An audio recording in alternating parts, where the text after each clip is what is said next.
2023년 5월 20일 이번 동영상에서는 라이벌 시리즈라는 걸 한번 해보려고 합니다.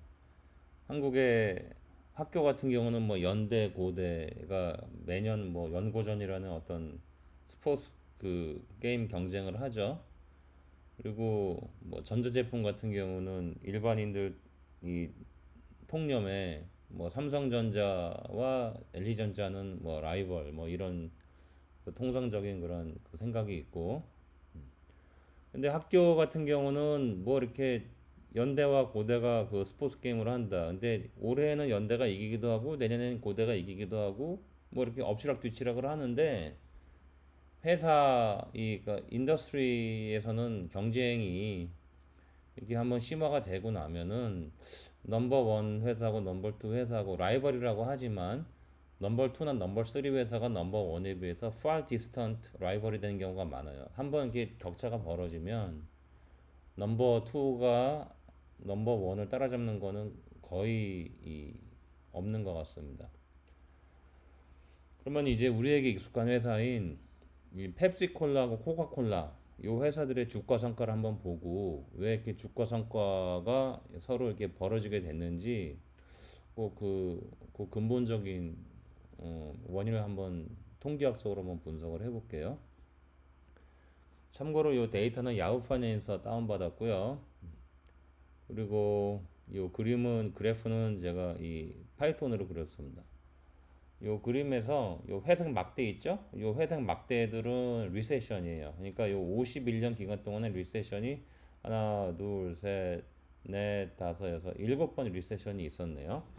그러니까 코카콜라, 펩시콜라가 이 51년 동안 이 일곱 번의 리세션을 다 이 꿋꿋이 버티어온 회사고 뭐 대단한 거죠. 그것만으로도.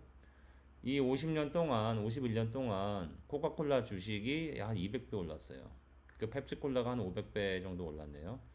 그 비교를 좀 쉽게 하려고 72년도 6월 1일 날 두 회사의 주가를 다 일로 제가 스탠다다이즈 했습니다. 그러면 이제 비교가 편하니까. 그럼 펩시콜라는 거의 500배 오르고 코카콜라는 한 200배 올랐는데 뭐 둘 다 대단하긴 하지만 왜 이렇게 격차가 벌어지게 됐을까? 근데 워런 버핏은 코카콜라를 장기 투자하고 있고 지금도 많이 갖고 있다고 하더라고요. 이게 재밌는 게 보면 코카콜라 주가가 1998년 그때까지는 펩시를 또 그 주가 성과를 앞섰어요. 그러다가 펩시는 또 쭉 차고 올라오는데 코카콜라는 그렇게 차고 오르지 못하고 거의 한 십몇 년 동안 제자리를 있었어요.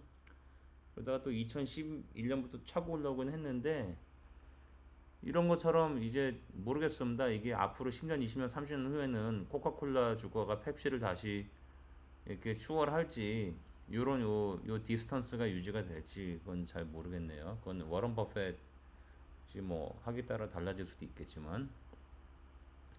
자, 그러면은 요 두 회사의 그 세 가지 이 주가 성과의 이 메저를 그 한 세 가지 단면, 세 가지 디멘션에서 한번 봅시다. 첫 번째 디멘션, 아주 단순한 디멘션이에요.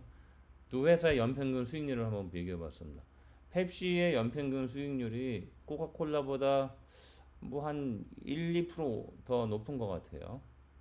그래서 어떤 투자자가 나는 ETF나 뮤추얼 펀드 이런 거 개별 주식을 고를 때 나는 일단 수익률 높은 게 좋아. 그런 분들은 이런 1차원적인 아주 단순한 이 수익률을 보고 고를 수도 있는 거고, 또 어떤 투자자는 나는 스트레스 받는 거 싫어해서 난 볼라틸러리 그러니까 변동성 낮은 게 좋아. 그런 분도 있죠. 또 어떤 분은 일단 변동성 낮은 거를 추구하는 분도 있어요. 그러니까 이거는 연평균 변동성인데 볼라틸러리인데 펩시가 조금 높네요. 그래서 만약에 변동성 낮은 것만 좋아하는 분이 요 그림을 딱 보고 나서 펩시콜라를 안 사고 코카콜라를 사고 4, 50년 기다리면은 이제 안타까워 하겠죠. 내가 펩시 샀으면 지금 내 돈이 1원 주고 산 게 500원 됐을 텐데, 코카콜라를 사가지고 1원 주고 산 게 지금 200원밖에 안 돼 있네. 그러고. 자, 근데 둘 다 애뉴얼, 그러니까 이 연평균 수익률만 보든지 연평균 변동성만 보든지 다 1차원적인 비교고, 우리가 어떤 주식이나 뮤추얼 펀드나 ETF 뭘 살지 고를 때에는 가능한 한 많은 디멘션을 이렇게 비교하는 게 필요하다고 저는 보거든요. 그러면은 요 두 개, 뭐 연평균 수익률이나 볼라틸러리나 다 1차원적인 비교였고 조금 2차원적으로 가봅시다. 그래서 리스크 어저스 리턴 이거는 제가 단순하게 연평균 수익률을 연평균 변동성으로 나누는 거예요. 이 분수죠.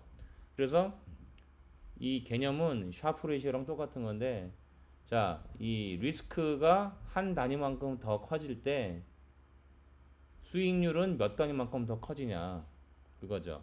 그래서 샤프 레이시오가 높은 게, 즉 이 리스크 어저스 리턴이 높은 게 좋은 거죠. 이건 투 디멘션 2차원적인 비교죠. 요 보니까 펩시가 역시 코카콜라보다 조금 높아요. 근데 뭐 아주 크게 높은 것도 아니라 아주 조금 높은 건데, 응? 요 조금 높은 차이가 10년, 20년, 30년, 40년, 50년, 60년 지나면은 아주 작은 차이지만 이게 그 스노볼 이펙트, 눈사람 효과라고 그러죠. 즉 복리 효과죠. 스노볼 이펙트에 따라 의해서 이게 오랜 기간 후에는 이게 성과가 몇 배, 심지어 몇십 배가 될 수도 있는 거죠. 네. 그래서 우리가 이 특히 ETF나 뮤추얼 펀드를 고를 때에는 이런 리스크 어저스 리턴 이것뿐만이 아니라 익스펜스 레이시오도 볼 필요가 있어요. 그러니까 그 관리비죠. 뮤추얼 펀드나 ETF나 그 회사들이 관리비를 떼어가는데 요 가령 뭐 S&P 500을 따라가는 ETF가 A라는 ETF가 있고 똑같은 S&P 500을 따라가는 B라는 ETF가 있는데 둘이 성과는 거의 비슷하죠. 거의 똑같죠. 하지만 요 A라는 ETF는 관리비가 0.1%고 B라는 ETF는 관리비가 0.03%다. 둘이 0.07%는 1년, 2년 기간에는 별 거의 차이가 없는 거지만 이게 10년, 20년, 50년, 60년 후에는 그게 몇 배의 차이를 가져줄 수도 있는 거죠. 그러니까 이, 이 리스크 어저스 리턴도 보고 이런 관리비가 좀 비싼 그런 펀드들은 관리비도 비교를 해보고 해서 우리가 이 피킹을 하면은 장기 투자 시에 큰 차이를 볼 수 있다.